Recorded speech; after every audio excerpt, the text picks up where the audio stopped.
Tribunal aplika apresentação periódica ba Arguido EM no RGS, nebe alegadamente komete krime tolo e loron Natal.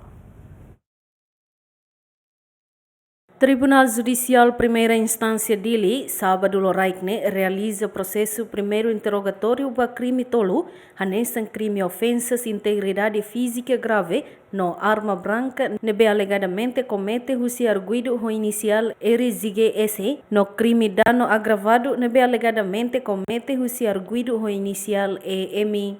E a processo primeiro interrogatório ne Tribunal rona uluk declaração arguido. Hafoeng ne Tribunal continua quedas ba alegação e a alegação Ministério Público husu Tribunal atau aplica medida apresentação periódica ba arguido na rua. Husi parte defesa mos husu Tribunal atau aplica medida nebe adequado ba nia assistido. Hafoeng rona parte hotu Tribunal hatun espaço ho de aplica medida apresentação periódica ba arguido na rua. Defensor Público Manuel Sarmento nebe foi assistência ba arguido na rua, aceita o despacho tribunal nian nebe aplica arguido na rua.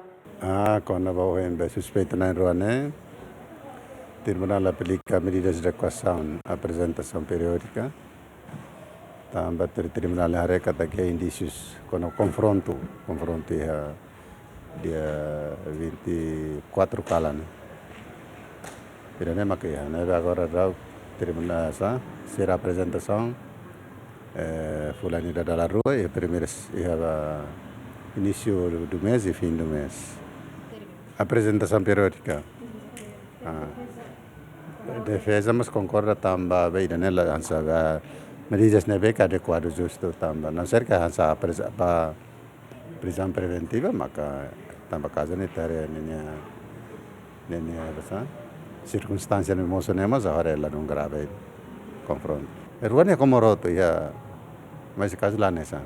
Arguido na ruane alegadamente comete crime ruane e loron Natal e a área Comoro. Santina de Jesus, Jacinto Fuca, GMN.